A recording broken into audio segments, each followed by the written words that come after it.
1688년 벌어진 9년 전쟁과 뒤이은 89년 영국의 참전은 영국과 프랑스와의 식민지 전쟁으로까지 번졌고, 이것은 곧 다시 해적이 활동하는 계기가 되었습니다.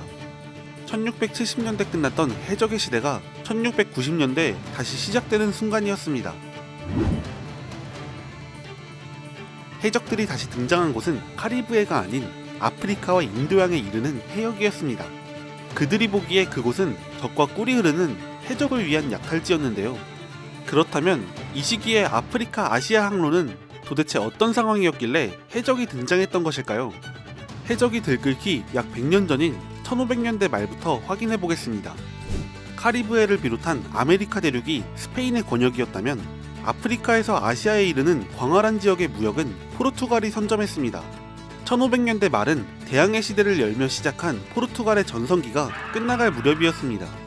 당시 아시아 무역의 절정을 이루던 포르투갈이었지만 1580년 왕가가 끊기며 옆나라 스페인 제국의 펠리페 2세가 포르투갈의 왕위를 주장하게 됩니다. 이미 왕위를 계승하기 위해 밑작업이 끝났던 펠리페 2세였기 때문에 곧 두 국가는 이베리아 연합이라는 이름 아래 1640년까지 합쳐지게 됩니다. 하지만 이 연합은 당장 포르투갈에 큰 위험만 안겨주게 됩니다. 이 시기 스페인 제국은 황금기를 누리고 있었는데 동시에 수많은 전쟁에 시달리기도 했습니다. 대제국 스페인의 많은 적들은 당연히 같은 군주 아래 연합 중이던 포르투갈도 적으로 간주했습니다. 포르투갈이 스페인의 적을 그대로 자신의 적으로 마주하게 된 것입니다. 여기에 포르투갈이 이전부터 국내 산업을 등한시하고 무역에 집중했던 것과 국가 규모에 비해 무리한 식민지 확장을 한 것이 이 모든 상황과 겹쳐 쇠락의 길을 걷게 됩니다. 이 틈을 비집고 포르투갈이 독점하던 아프리카 아시아 무역로의 신흥강자 네덜란드가 무역에 참여했고, 이어 프랑스와 영국도 참여하게 됩니다. 이렇게 아프리카나 아시아를 오가는 각국의 상선이 증가하고, 마침 1600년대 말 인도의 무굴 제국이 내분과 전쟁으로 인해 인도 지역 항로에 대한 지배력이 약화되었으며 1688년에 9년 전쟁이 터져 각국이 사략선을 양산해내자 이 모든 상황은 결국 해적을 아프리카와 인도양으로 불러들이는 결과를 만들어내게 됩니다. 윌리엄 키드는 해적의 황금기, 아니 대항해 시대를 통틀어 가장 유명한 해적 중 한 명입니다. 사략선에서 근무했던 그는 뉴욕으로 거처를 옮겼을 때 얼마 지나지 않아 신임 총독 리처드 벨러먼트 백작에게 사략선 선장 자리를 제안받게 됩니다. 벨러먼트를 포함한 여러 유력 인사들이 후원자로 참여해 있었고, 이것을 큰 돈을 벌 수 있는 기회로 본 키드는 이 제안을 수락했습니다. 키드는 런던으로 떠나 선정량 300톤의 34문대포를 탑재한 어드벤처 갤리오를 구입했습니다. 그리고 인도양에서 만나는 해적들과 어떤 프랑스 배든 공격할 수 있는 나포 면허장을 얻었습니다. 여기에 뉴욕으로 항해하며 경험 많은 사력선 선원들까지 고용한 키드는 큰 돈을 벌어들일 생각을 갖고 인도양으로 향했습니다. 인도양으로 항해한 키드는 계획이 생각대로 잘 진행되지 않았습니다. 인도양에 도착했을 때 승무원의 3분의 1이 콜레라로 사망한 상태였고, 해적 소굴이 있는 마다가스카르 근처에는 해적이 코빼기도 보이지 않았으니 말이죠. 이대로면 그의 사업은 실패할 것이 분명했습니다. 궁지에 몰린 키드는 결국 해적을 잡는 것이 아닌 해적이 되기로 결심했습니다. 사실 키드는 사략행위만으로 수지를 맞출 수 없었기 때문에 키드의 후원자들은 자신들에게 이득만 가져다 준다면 그의 해적 행위를 사실상 묵인하기로 한 상태이기도 했습니다. 하지만 해적이 되는 것도 결코 쉬운 일이 아니었습니다. 1697년 8월 동인도 회사배를 공격했지만 격퇴당했고, 포르투갈 전함과 접전했으나 해적질에는 실패했습니다. 이에 일부 선원들이 키드를 버리고 떠났고, 남은 선원들도 공개적으로 반란에 대해 떠들며 키드를 위협했습니다. 3달 뒤 다시 바다로 나간 키드는 네덜란드 동인도 회사 배를 만났습니다. 이때 갑판에서 이를 본 포수 윌리엄 무어는 키드 선장에게 저 배를 공격해야 한다고 강하게 주장했습니다. 하지만 키드는 국왕 윌리엄 3세가 네덜란드인이란 이유로 거절했고, 그들은 서로를 모욕하며 언쟁을 벌였습니다. 키드는 매우 화가 나 철로 감싸진 양동이를 들어 윌리엄 무어의 머리를 내려쳤습니다. 무어는 두개골이 골절되어 쓰러졌고 다음날 사망했습니다. 당장의 분란을 잠재운 키드였지만 이대로 약탈을 멈출 수는 없었습니다.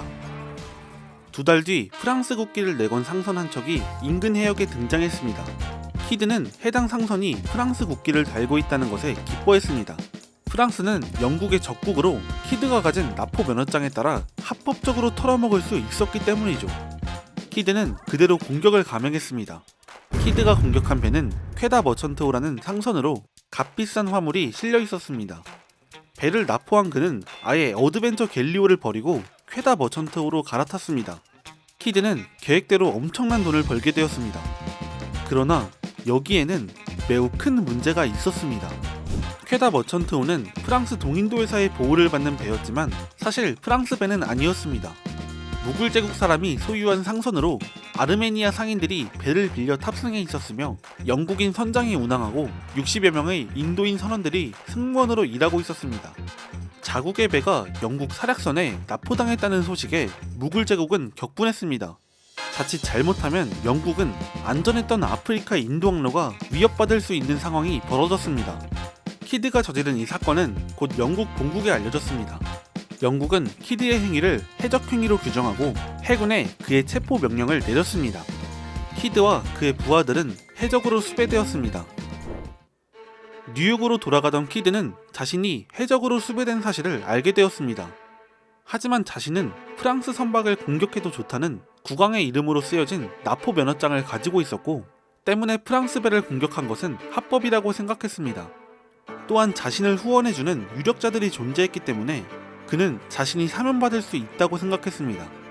키드는 벨러먼트 총독에게 사면을 요청하기 위해 그를 찾아갔습니다. 한편 벨러먼트 총독은 키드를 사면해줄 생각이 전혀 없었습니다. 키드 선장이 벌인 사건이 너무 커졌기 때문에 오히려 그가 키드 선장의 후원자라는 사실이 알려진다면 자신을 포함한 모든 후원자들이 사건의 공범으로 몰려 재판에 넘겨질 수 있다고 생각했습니다. 벨러먼트는 사면을 부탁한 키드를 체포해 곧바로 런던으로 넘겼습니다. 후원을 입증할 서류는 모두 없애버렸습니다. 오히려 재판을 오래 끌면 위험해진다고 생각해 재판을 최대한 신속히 진행하도록 압력을 넣었으며 키드가 유죄 판결을 받을 수 있도록 했습니다. 키드는 해적 혐의와 포수 윌리엄 무어를 살해한 혐의로 재판에 넘겨졌습니다. 그는 곧 유죄 판결을 받았고 교수형 당했습니다. 키드의 시체는 전신을 결박하고 머리에 쇠고리를 두른 채 템스강 강둑에 걸렸습니다. 그의 시체는 썩어 없어질 때까지 해적들에 대한 경고로 쓰였습니다. 그런데 여기까지 보면 도대체 그가 왜 대항해 시대를 통틀어 가장 유명한 해적인지 전혀 알 수 없습니다. 해적 행위를 시도하긴 했지만 그의 기준에서 합법적으로 벌인 일에 체포당했고 후원자들에게는 외면당해 교수형 당했던 정말 운 나쁜 해적으로밖에 보이지 않습니다. 하지만 그가 정말 유명한 이유는 따로 있습니다. 앞선 이야기에는 그가 해적질을 하며 털었던 보물에 대한 내용이 전혀 없습니다. 키드는 체포되기 전 이미 자신이 수배된 상태라는 것에 대해 알고 있었고 뉴욕으로 가기 전 북아메리카 어딘가의 섬에 그가 가진 모든 보물을 묻었습니다. 그는 이 숨겨놓은 보물을 사면받기 위한 협상에 쓰고자 했으나 모두들 알고 있듯이 교수형으로 생을 마감했습니다. 이때 파묻은 보물의 행방은 여러가지 소문만 무성할 뿐 아직까지 아무것도 밝혀지지 않았습니다. 키드가 숨겨놓은 보물에 대한 이야기는 소문에 소문이 붙어 여러 형태로 퍼져나갔으며 각종 문학작품의 소재가 되기도 했습니다.